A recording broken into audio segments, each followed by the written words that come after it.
I have no idea which one of these takes I'm going to use. But, hello everybody, welcome to the channel. Today I'm going to be doing something a little bit different. Let me restart, I wasn't looking at the camera, I wasn't looking at you.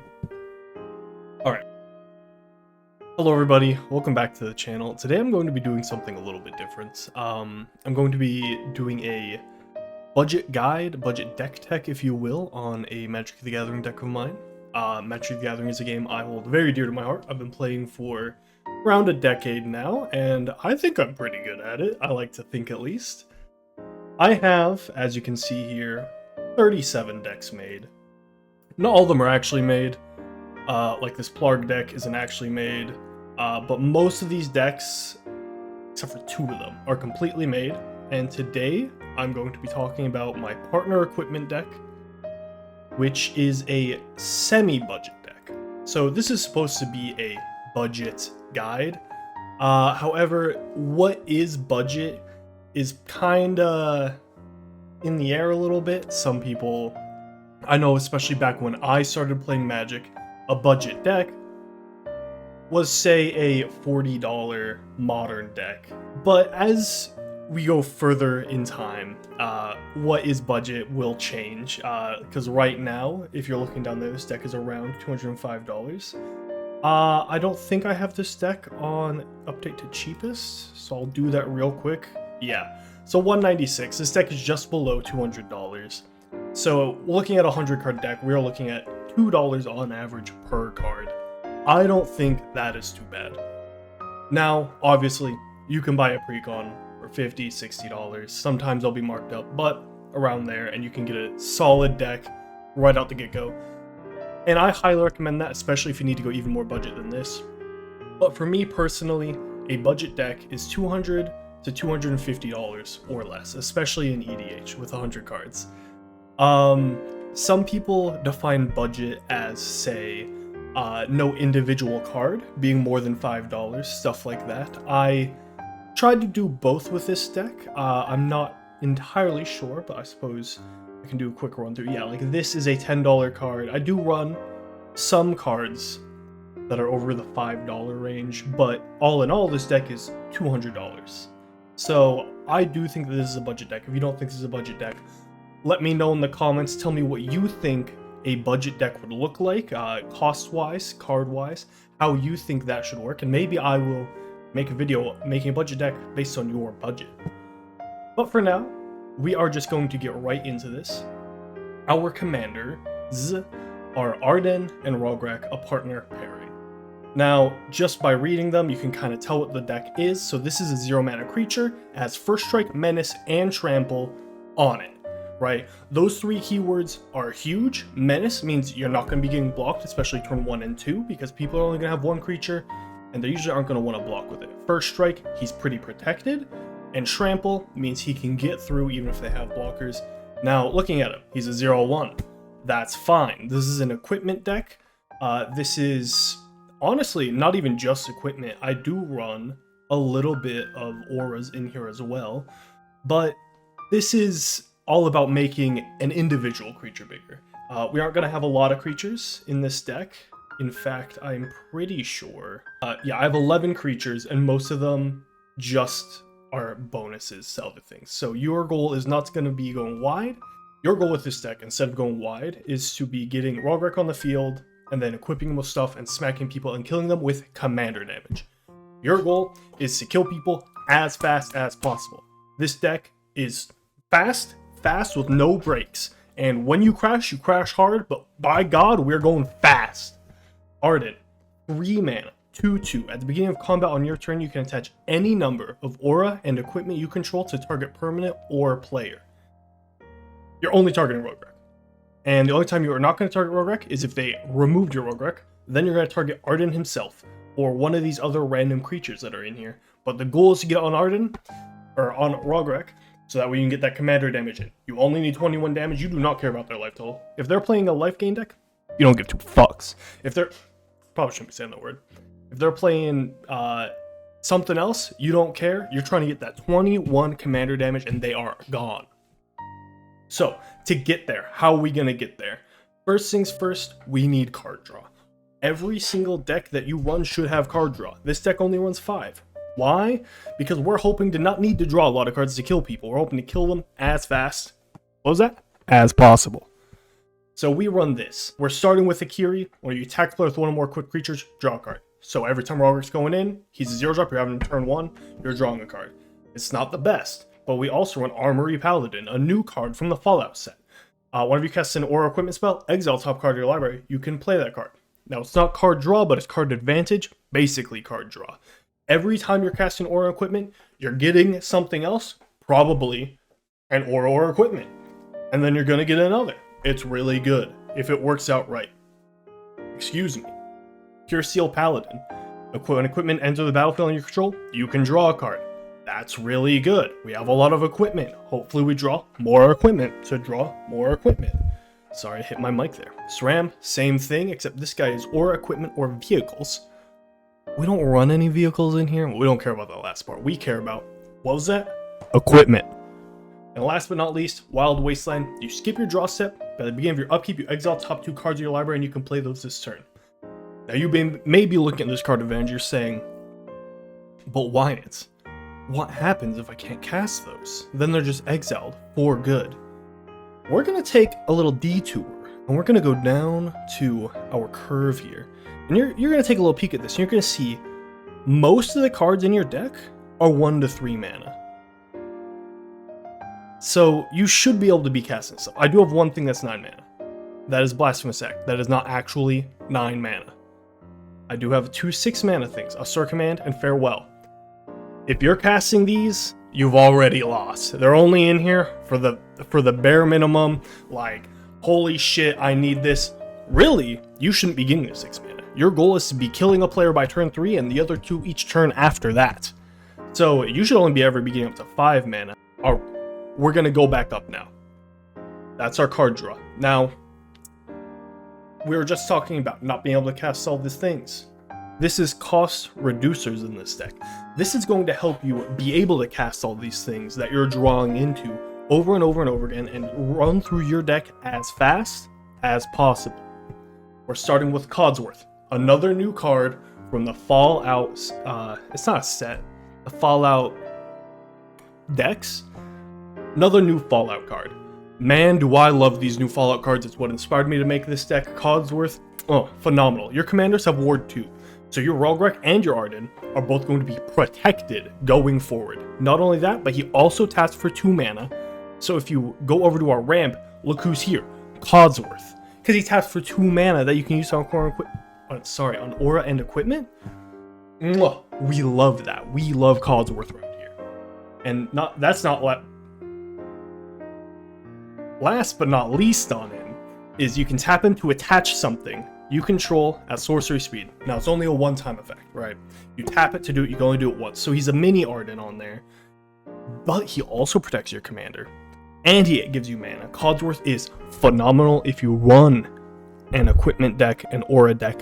I beg you to put Codsworth in there. He is phenomenal. He is $4. Mwah. Amazing card. Thank you, Wizards of the Coast. Moving on to Denitha. She's just solid. Aura and equipment spells you cast cost 1 less. She's a backup. Say they remove Rograk a couple times, he's now 4 mana. You're never casting him if he's 4 mana, that sucks. So you just have Arden out, you have Denitha, she has First Strike, Vigilance, Lifelink.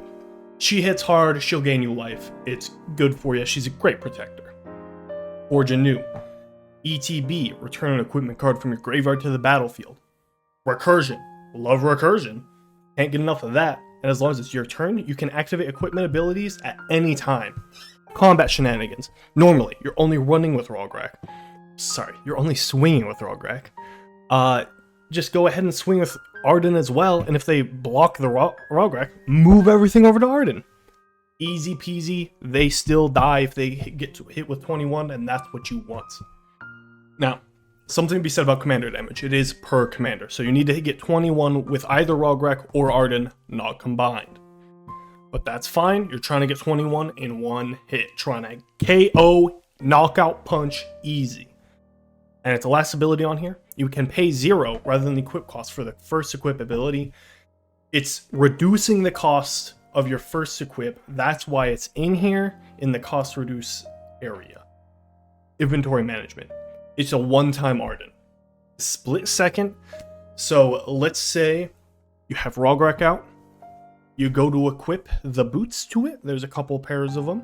Here we go. Let's say you have either Lightning Greaves or Swiftfoot boots. You go to equip it. They say, hold on. Hold on. Now, in response now, I'm going to destroy your commander. Then you go, now hold on. In response, I'm going to just equip it. So then he gets to the hexproof or shroud anyway. And then boom, protected. Easy. Love it. It's great with combat shenanigans. Split second. It's an instant. Mwah. One-time use Arden, good. Especially if they've removed your Arden once and it's 5 mana. You're probably not casting it again. You're taking that L. Pure Seal Paladin. This card's been around for a while. It's a little bit of an oldie, but it's a goldie. Man, do I love Pure Seal Paladin, especially with the new Fallout art. This Fallout set is giving us gem after gem for aura and equipment. Pure Seal Paladin. Whenever it enters the battlefield under your control, you can draw a card. You've already seen him. He's up here in card draw. Your Seal Paladin. Equipment you control. Have equip 0 as long as you control 3 or more artifacts. You're gonna be controlling 3 or more artifacts. Let's be real here. This is basically an artifact deck. So all of your equip costs are 0. That saves you so much mana, especially if Arden's gone. It's a backup Arden, basically. So you can move that equipment around as much as you want. You can get that cost reduction in there. He is in 2 spots. He is just under Codsworth in phenomenability. That's not a word. In being great, in my mind.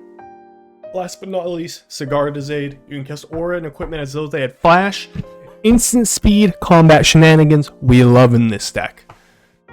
And then, whenever equipment enters the battlefield under your control, you just equip it. Easy peasy. Love to see it. Moving on to our equipment binders. These are going to be our tutors. These are going to be the things that look at our deck. We have equipment. We want our equipment. We are going to go and find it. We aren't going to just draw into it naturally. We are going to get it as quickly and as efficiently as possible. Our equipment finders here are Armored Skyhunter. 4 mana. Boo! We don't like that. 4 mana. L. If you're casting this, you're on the back foot probably. You're not having a good time. But it's in here because we're budget. It's a 4 mana 3/3 flyer. Worst case scenario, your guys to beat with are gone. You can equip all your stuff to this. It has evasion on it. Maybe you can still get some kills in there. When it attacks, look at the top 6 cards of your library. You put an aura equipment from among them on the battlefield, and then you get to attach it for free. It's not bad at all.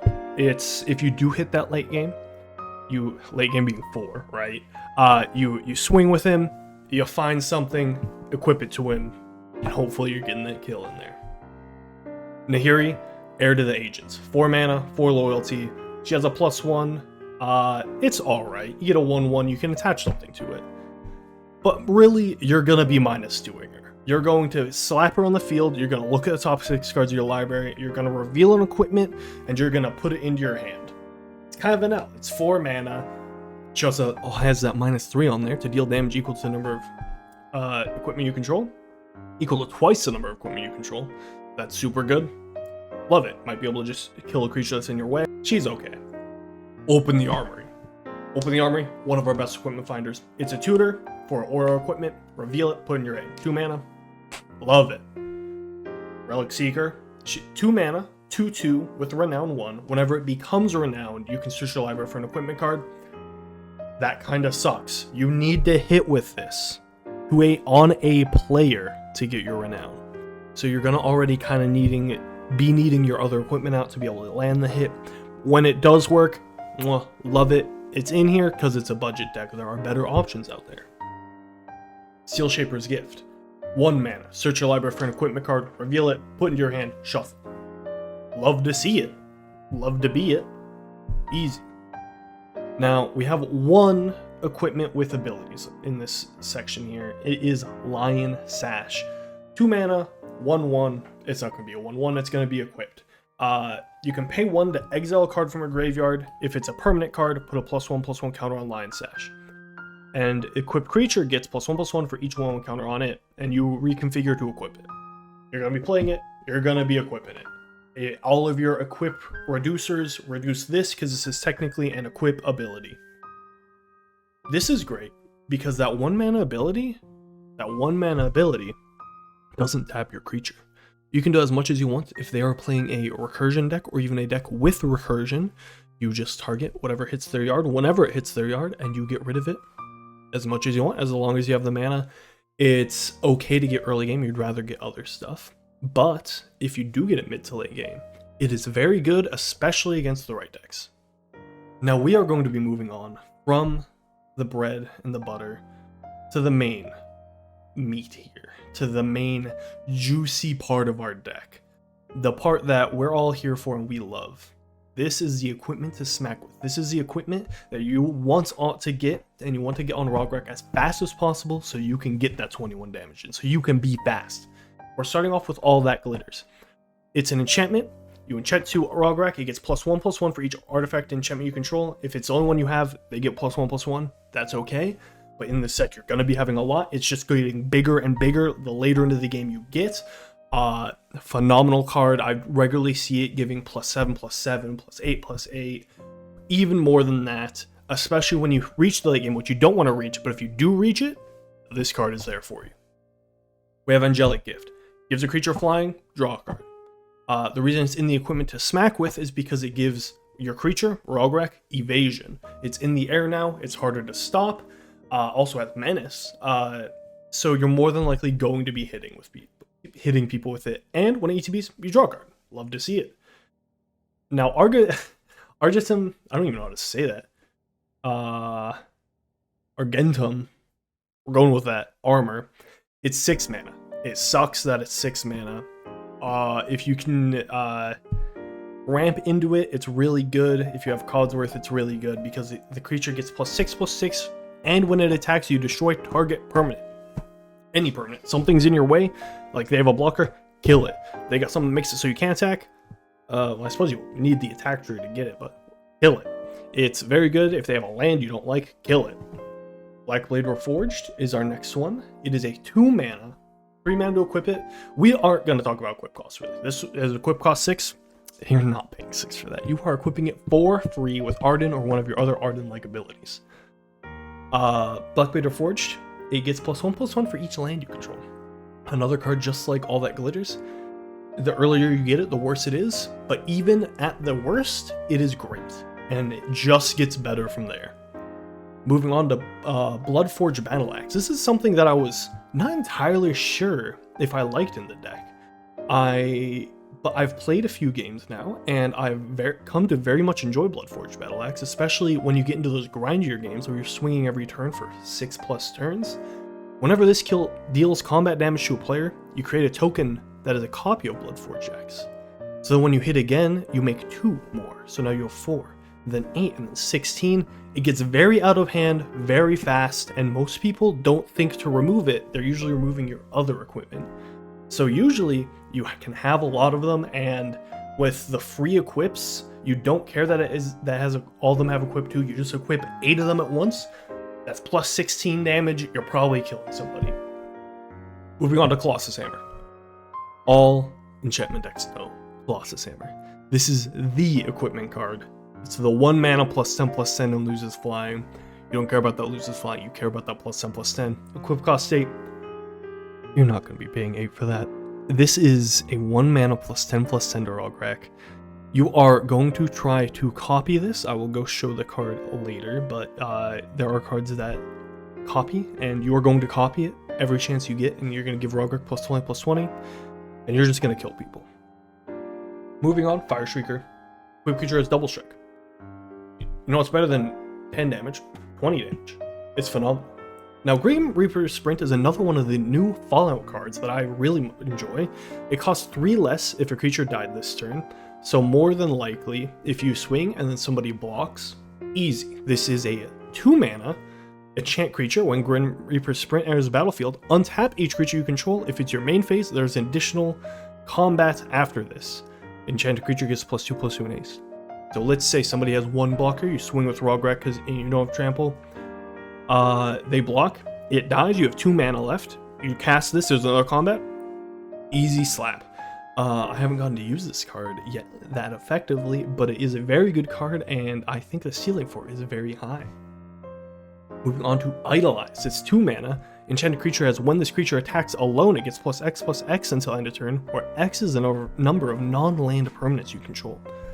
In my opinion, in this equipment deck, Idolized is better than All That Glitters. Because All That Glitters only gives you +1/+1 for each artifact and enchantment, whereas this is each non-land permanent. So if you happen to be getting, say, tokens from other people, if you happen to be getting treasures, if you happen to be getting anything, really, this gets bigger for that. I had a deck that was giving everybody clues, and they gave me +4/+4 when I attacked because I got 4 clues from it. This card is phenomenal, especially in this type of equipment deck where you're only swinging with one creature. Voltron is the name of that. Love it. Love Idolize. Love the new Fallout cards. It is phenomenal. Moving on to Inquisitor's Flail. This is one of our equipped creature deals damage. It deals double that damage, and it receives double damage. You don't care about the receiving part. You care about the giving. This is quadruple strike, essentially. If you get Inquisitor's Flail and Fire Streaker on something, you get ×4 damage. You love to see it. Inquisitor's Flail gets removed right away almost every time, just like Fire Streaker, but that's fine, because if they don't remove it, they're gonna die. Moving on to Lizard Blades. It is another reconfigure. It's another double strike. 2 mana, double strike. You know, it's better than 3 mana double strike. 2 mana double strike. Moving on to Lorien Brooch. Brooch? Trailblazers boots, if anything. This creature has non-basic land walk, where playing commander, even precons, have a lot of non-basic lands in them. This essentially says, enchanted creature can't be blocked. It is 2 mana, you don't care about equip cost, it is great. Blocks it on Warhammer. Enchanted creature gets +3/+0 and has trample and lifelink. Trample, lifelink, love them both easy. Now, Masterwork of Ingenuity is the card I was talking about earlier. You can have it enter the battlefield as a copy of any equipment on the battlefield, as a copy of Colossus Hammer. The amount of times that I have gotten a Colossus Hammer into Masterwork of Ingenuity is a lot higher than I feel like it should be. However, I usually do tutor for both those cards if I do get a tutor. It's great. It is just your best equipment ×2. Pip-Boy 3000. I love this new Fallout deck that came with all of these wonderful equipment. Pip-Boy 3000 is one of my favorite equipment that has been printed recently. Whenever a equipped creature attacks, choose one, and you get 3 options. Draw a card, discard a card. It is card advantage. Put a +1/+1 counter on that creature. It makes your creature bigger. And it's a counter. It's not until end of turn. You get a +1/+1 counter permanently. Or, and I think the biggest one in this deck, is check map. Untap up to 2 target lands. You want to know what goes really good with Pip-Boy 3000? You swing. You untap 2 target lands, and with those 2 target lands, you cast Grim Reaper's Sprint. And even though it looked like you were tapped out when you were swinging, you now get an extra combat after that one, and you dick on whoever you want to. I shouldn't be swearing. Moving on to Sticky Fingers. Enchanted creature. Enchanted creature has menace, and whenever this creature deals combat damage to a player, create a treasure token. Whenever it dies, draw a card. This is both card advantage and mana advantage, especially if you're able to hit. Giving the creature menace only really helps if you're going attach it to something that isn't Rogrek, and most of the time you're going to be attaching to Rogrek. But he's 0 mana. If you get a Sticky Fingers and something else on him turn 1, you can start getting treasure tokens by turn 2. It's pretty good. Sunforger. Sunforger is amazing. It gives target creature +4/+0. Or you can spend 2 mana to unattach it and search your library for a red or white instant with converted mana cost 4 or less, then you can cast it. Now, I do not run Teferi's Protection in this deck, but if you are going to make an upgrade, that is the upgrade I could make. I would make, because that is now 2 mana, protect your board. You are probably going to be grabbing one of your protection cards, like Boros Charm with it. You're going to be giving your stuff indestructible. Maybe a Flawless Maneuver, maybe a Deflecting Palm if somebody's dealing a lot of damage. You have options. It's really good to get. It's a tutor to get what you need when you need it. Moving on to Sword of Vengeance. Equipped creature gets +2/+0, has First Strike, Vigilance, Trample, and Haste. If you're equipping it to Rograk, really it gives Vigilance and Haste, which is good, especially if you're recasting him on turn 3 or 4, or 5, or 6. Just gives a lot of keywords. Man, do we like keywords. Keywords are good. And last but not least, in the smacking equipment is Whisper Silk Cloak. Can't be blocked and has Shroud. You don't really like it having Shroud because then you can't target it. I've definitely almost lost the game because I put Shroud on a creature early and then I couldn't equip it with my stuff later. But can't be blocked is phenomenal. If you do end up getting him up to 21 damage, you can just one-shot people and they can't do anything about it. Moving on to our mass removal, we have Austere Command, 6 mana. You choose to. The reason this is in here is because you can just choose all creatures with a mana value 4 or greater most of the time and leave your board completely untouched. Both of your commanders are less than that. Most of these helpers are less than that. Armored Skyhunter is 4. Other than that, I think every creature in the deck is less than 4. So usually it's a one-sided board wipe. Blasphemous Act is amazing, especially if you're able to give yourself indestructible. Usually this is only 1 mana. If you want to board wipe, this is a good one to have. Even if you end up removing your own board, most of the time it's not that bad because you're getting rid of somebody else's even scarier board. Farewell. It is one of the best mass removals in the game, in my opinion, because you can choose 1 or more. If somebody else is playing artifacts, usually you don't want to pick that one, but sometimes it comes in handy. Single combat is, in my opinion, the best mass removal in the deck, because each player chooses 1 creature or planeswalker they control and sacks the rest. Usually, you only really want 1. If you do have Rograk and Arden out, if you have all your stuff equipped, you just sack Arden, and then you have a huge Rograk. Like, you have a massive Rograk, and you just smack at somebody, kill whatever creature they have, or you keep a planeswalker and you kill them. Flash of the Ranks is sort of the same effect. You destroy all creatures and planeswalkers except for commanders. It's leaving your Rograk on the field to smack people. This one also leaves Arden. Vandal Blast, mass artifact removal. It's really good, especially whenever somebody else is playing an artifact deck. Now this is our protection. This is where some of the big money in the deck is going. Akroma's Will is $21. If you are trying to make this deck cheaper, this is one of the cards that you are going to cut right away. However, this card is very good, especially when it does fit into your budget. Choose 1, but if you control your commander, and you have a 0-cost commander, so hopefully you will always be controlling your commander. So then you choose both. Creatures you control gain Flying, Vigilance, Double Strike, Lifelink, Indestructible, and Protection from all colors. It is not only protection, it is also whatever keyword you're missing out of that. It gets you in for big damage, and it really protects your stuff. It is a phenomenal card. It is one of the more expensive cards I was willing to put in the deck, and I'm very happy it's in here. Ashen Protector is 3 mana. Commander creatures you control get +2/+2 and have indestructible. It's putting indestructible on both of your commanders. It is great. Boros Charm, most of the time you're going to be just making yourself indestructible with it. However, being able to sneak out a double strike can sneak out a kill for you. So that is very good.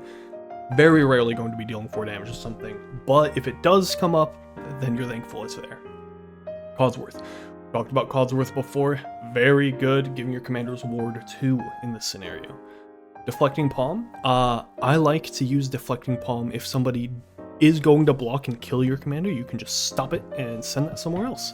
Or if somebody's going to, say, swing and kill you, you can send it right back at their face. I think it is a slightly underrated defensive card, especially in a budget deck. Now moving on to Flawless Maneuver. If you control your commander, this doesn't cost anything, so you're probably going to be casting it for free. Your creatures gain indestructible. Free indestructible, love to see it. Again, one of the more expensive cards. If you're trying to make cuts to this deck, this is one of the cards I would start with. Hyena Umbra It's 1 mana, gives target creature +1/+1 and first strike. You don't really care about that part. We care about the totem armor. If it would be destroyed, instead stop all the damage and destroy this aura. It is great at keeping your creature alive 1 extra time, and usually that 1 extra time is all you need. Lightning Grease has haste and shroud. We were talking about shroud earlier, isn't as good as hexproof because you can't target the thing, but it's still better than not having any protection. Worst case scenario, you just equip this to something else to equip all your stuff and then you equip it back. Especially having its own equip cost 0, you're able to do that even more effectively. Mithril Coat. I love Mithril Coat. It is a better Darksteel plate. It has flash, it has indestructible, and you can equip it for free on the card, and then equip creature as indestructible. It is a phenomenal card printed in the Lords of the Rings set, and I do think that it is just a strictly better Darksteel plate. Maybe not strictly, but it is better in my opinion. Again, one of the more expensive cards. If you're going to make a cut to this deck, this is one of the cards I would cut. If you're noticing, most of the expensive cards in this deck are for the protection aspect, and that's because protection is really good. You can use it in a lot of decks, so it's expensive. Spirit Mantle, it's 2 mana, it gets +1/+1 and protection from creatures. It is just protection from creatures, so a lot of spells, say sac effects, you're not going to be able to stop any of that. You're not really going to be able to stop sac effects anyway. But yeah, it's one of the worst protections in the game. Sorry, it's one of the worst protections in the deck. It's still $4. If you're going to be making a cut, I would cut this, but it's 4 mana protection. Protection is expensive. And Swiftfoot Boots. A lot of decks run Swiftfoot Boots. It is the classic hexproof and haste. Love to see it. Now, if you're playing Commander, you're going to want to ramp. We don't have a ton of ramp in this deck. We only have a 10. So you're not going to be ramping too crazy hard. But we got the classic Soul Ring. We got the classic Arcane Signet. We got the Boros Signet because we're in Boros colors. Again, we've talked about Codsworth time and time again because he's just that good. He gives you that 2 mana for aura and equipment. God, I love Codsworth. Love the new Fallout set so much. You should buy cards from Wizards of the Coast. You should support them. Sorry. Mindstone, another classic ramp. If you need to draw a card, you can draw a card. Paradise Mantle, it's 0 mana. Usually you're going to equip it for free. Worst case scenario, you put it on Rograk and you tap Rograk for mana. You don't want to be doing that, but when you do have to do it, you're happy you have this. Pip-Boy 3000, it untaps those 2 lands when you attack. We already talked about that. And Sword of the Animist is one of the best ramp cards in this deck because it is ramp on equipment. It gets you that basic land on your battlefield tapped whenever you attack. You don't need to hit, you don't need to get any damage out. You just need to attack and you get that land permanently. Love to see it. We got Talisman of Conviction because it's a talisman in our colors. And last but not least, we got our Thought Vessel in there. No maximum hand size is whatever. Usually we're going to be playing our cards as soon as we hit them, but you can tap it to add a colorless. It is 2 mana artifact. Love it. Now for our spot removal, we have Chaos Warp. It is the red removal card. It is funny because sometimes they get something even better than what you removed, but it targets any permanent. So if anything is in your way, anything you don't like, you can get rid of it. And sometimes it brings out something scarier, and sometimes they just don't get anything. They get an instant on the top of their library. Darksteel Mutation. This isn't complete removal. You are just going to turn something into a 0/1 with indestructible. They're going to have to find a way to exile their own creature, remove this enchantment, or sack their own creature to be able to get them again. Usually you're putting this on somebody's commander to just break it and stop whatever it's doing. Generous Gift. Again, destroy target permanent. Its controller gets a 3/3. Love destroying target permanent. Stroke Midnight just is this card, except they get a 1/1 human instead. Path to Exile and Swords. Classic white removal. I'm not even going to talk about them. And finally, we're moving on to our lands. We got 13 mountains, 13 plains. Only 33 lands in this deck, and that's because once again, our curve is so low, so significantly on that 3 or less. We don't need to be hitting more than 3 lands most of the time, and we got our ramp in here to help us get above that. We run Command Tower, it's a commander deck. We run Myriad Landscape because this is budget, and that is also ramp on a land. Now, if you do play this, you usually don't like it. You don't like your mana coming in tapped, because we are trying to be as fast as possible, but when it does help very much. Buried Ruin only taps for colorless, but it's recursion. We've talked about recursion before. Love recursion. If they remove your Colossus Hammer, you just get your Colossus Hammer back. Moving on to Axiard Armory, it enters battlefield tapped. Boo, we don't like that. We don't like our stuff entering tapped. However, you can spend 4 mana and tap it to tutor for something. We really like that. We love that. So the fact that it comes in tapped isn't really a thing because this isn't a land. This is a tutor card that we have to wait a turn to tutor for. Got our Rogue's Passage. Love Rogue's Passage. Target creature can't be blocked. The only reason it's in the deck, unblockable, can kill people very quickly. Slayer's Stronghold. It gives something vigilance and haste. This is essentially if you do end up reaching the late game and you end up casting Rograk and Arden, like turn 9, you can just give him haste if you don't already have a haste enabler out. And finally, Sunhome, Fortress of the Legion. You can give something double strike. It's like Slayer's Stronghold, but it can work kind of better earlier game because the creature can already be out and attacking. You just get that double strike to get over that tip of whatever you need for damage. Now we're going to be going back to just type. Looking at this, we're at 24 artifacts, 11 enchantments, and only 18 non-permanent cards. This deck is very weak against crashing. This deck is very weak against artifact removal. We have some recursion, but not a lot. We do not run, say, cards like Wake of the Past, or other cards that return a lot of stuff at once.